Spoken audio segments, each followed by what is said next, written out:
Assalamualaikum warahmatullahi wabarakatuh. Perkenalkan, saya Angela Intania Budianova dari Universitas Indraprasta PGRI. Di video ini saya ingin menjelaskan kegunaan deksis persona dan deksis waktu dalam pragmatik.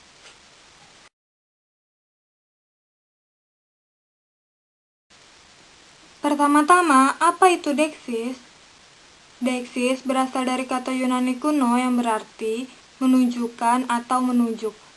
Dengan kata lain, informasi kontekstual secara leksika maupun gramatikal yang menunjuk pada hal tertentu baik benda, tempat, ataupun waktu, itulah disebut dengan deksis.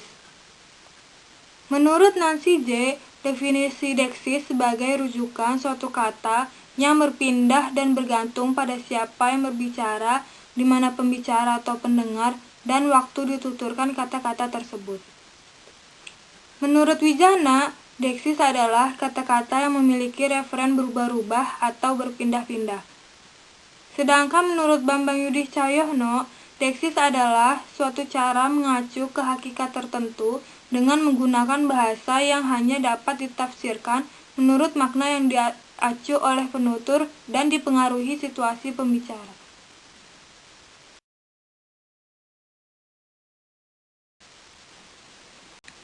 Adapun jenis-jenis deksis diantaranya, pertama, deksis persona. Istilah persona berasal dari kata Latin. Persona sebagai terjemahan dari kata Yunani yaitu prosopon yang artinya topeng. Topeng yang dimaksud yaitu topeng yang dipakai seorang pemain sandiwara. Bisa juga diartikan sebagai peranan atau watak yang dibawakan oleh pemain sandiwara. Istilah persona dipilih oleh ahli bahasa waktu itu, yang disebabkan oleh adanya kemiripan antara peristiwa bahasa dan permainan bahasa. Deksis perorangan atau persondeksis menunjuk peran dari partisipan dalam peristiwa percakapan, misalnya pembicara, yang dibicarakan, dan entitas yang lain. Menurut Haliday dan Hasan, deksis persona adalah pemberian bentuk kepada peran peserta dalam kegiatan berbahasa. Dalam kategori deksis persona yang menjadi kriteria adalah peran atau peserta dalam peristiwa berbahasa itu. Peran dalam kegiatan berbahasa itu dibedakan menjadi 3 macam, yaitu persona pertama, persona kedua, dan persona ketiga. Menurut Sudaryat, deksis persona merupakan pronomina persona yang bersifat ekstra tekstual yang berfungsi menggantikan suatu acuan di luar wacana. Menurut Yule, deksis persona dengan jelas menerapkan 3 pembagian dasar yang dicontohkan kata ganti orang pertama, orang kedua, dan orang ketiga. Adapun bentuk kata ganti persona. Sehubungan dengan ketepatan pemilihan bentuk deksis persona, maka harus diperhatikan fungsi bentuk-bentuk kata ganti persona dalam bahasa Indonesia. Ada 3 bentuk kata ganti persona, yaitu yang pertama, kata ganti persona pertama. Yang kedua, kata ganti persona kedua. Yang ketiga, kata ganti persona ketiga.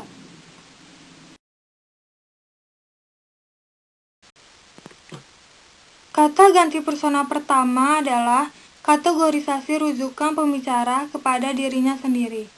Dengan kata lain, kata ganti persona pertama merujuk pada orang yang sedang berbicara. Kata ganti persona pertama dibagi menjadi 2, yaitu kata ganti persona pertama tunggal dan kata ganti persona jamak.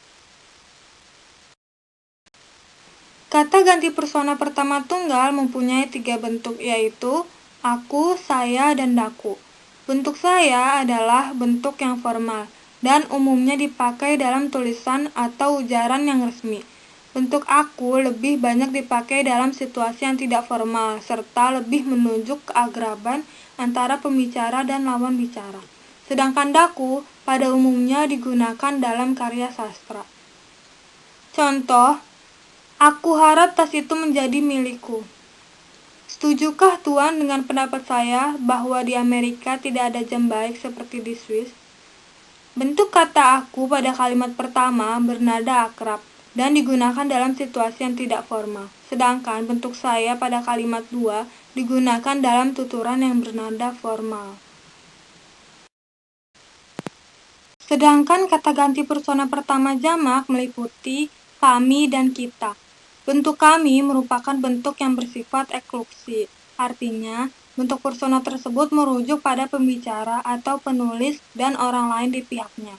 Akan tetapi, tidak mencakup orang lain di pihak lawan bicara.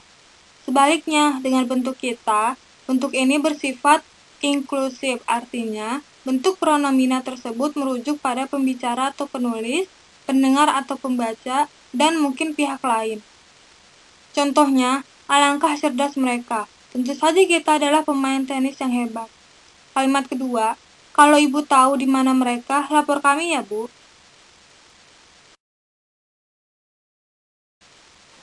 Lalu selanjutnya, kata ganti persona kedua. Kata ganti persona kedua adalah kategori rujukan pembicara kepada lawan bicara. Bentuk kata ganti persona kedua tunggal adalah kamu dan engkau. Kedua bentuk tersebut masing-masing mempunyai bentuk variasi mu dan kau. Bentuk persona ini biasanya dipergunakan di antara peserta ujaran yang sudah akrab hubungannya, atau dipakai oleh orang yang mempunyai status sosial lebih tinggi untuk menyapa lawan bicara yang berstatus sosial lebih rendah. Contohnya, aku pernah melihat kamu sedang menyiram bunga. Kalimat kedua, kau tak usah ragu tentang hal itu. Baiklah, aku akan mengganti pertanyaan itu kalau kau mau. Sedangkan bentuk kata ganti persona kedua jamak adalah kalian dan bentuk persona kedua tunggal yang ditambah dengan kata sekalian, seperti Anda sekalian, kamu sekalian. Meskipun bentuk kalian tidak terikat pada tata krama sosial, yang status sosialnya lebih rendah umumnya tidak memakai bentuk itu terhadap orang yang lebih tua atau orang yang berstatus sosial lebih tinggi. Contohnya, ya, kalian harus tinggal sama Eyang. Eyang kesepian di sini.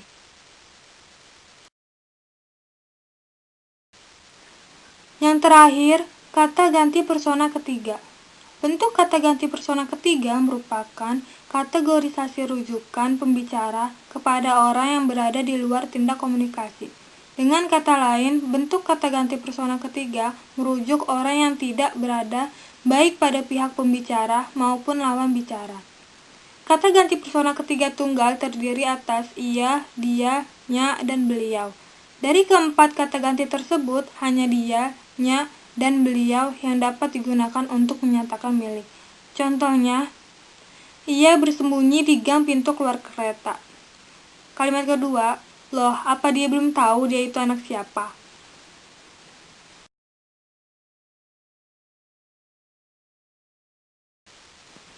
Sedangkan kata ganti persona ketiga jamak adalah mereka.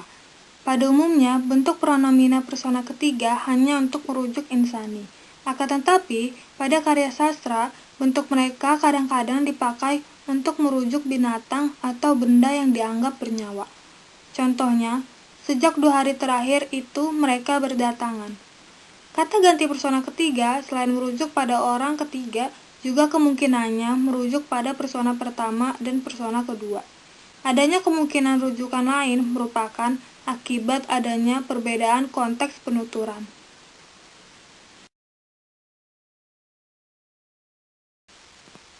Selanjutnya, deksis waktu. Cahyono menjelaskan, deksis waktu adalah pemberian bentuk pada rentang waktu seperti yang dimaksudkan penutur dalam peristiwa berbahasa. Deksis waktu mengacu ke waktu berlangsungnya kejadian, baik masa lampau, kini, maupun mendatang. Menurut Sunarwan, deksis waktu adalah pengungkapan waktu ketika suatu tuturan atau ujaran berlangsung. Deksis waktu dapat diungkapkan dengan leksem waktu, leksem ruang, dan penambahan kata ini atau itu yang dirangkaikan pada leksem waktu. Pun contoh mengenai deksis waktu. Dulu dia tinggal di kota. Setelah anaknya berkeluarga, dia pulang kampung. Sekarang dia tinggal di kampung meskipun mata pencahariannya di kota. Setiap bulannya membawa pensiunan ke kota. Dalam kalimat di atas, kata dulu mengacu ke waktu berlangsungnya kejadian pada masa lampau. Kata sekarang mengacu ke waktu kini, sedangkan frase setiap bulannya mengacu ke waktu mendatang.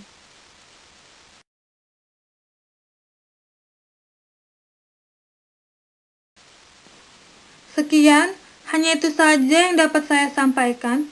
Dari semua materi yang disampaikan, saya dapat menyimpulkan bahwa deksis persona ialah deksis asli, sedangkan deksis waktu adalah deksis jabaran. Deksis persona menunjukkan subjektivitas dalam struktur semantik. Deksis persona hanya dapat ditangkap jika kita memahami peran dari pembicara, sumber ujaran, penerima, target ujaran, dan pendengar yang bukan dituju atau ditarget. Dengan demikian, kita dapat mengganti kata ganti dan kata sifat. Sedangkan deksis waktu ialah pemberian bentuk pada rentang waktu seperti yang dimaksudkan penutur dalam peristiwa bahasa.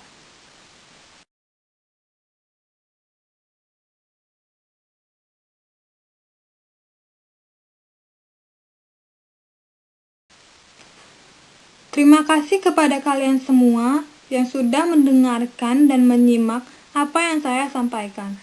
Semoga kalian sehat selalu dan jangan lupa untuk bahagia setiap harinya. Terima kasih. Wassalamualaikum warahmatullahi wabarakatuh.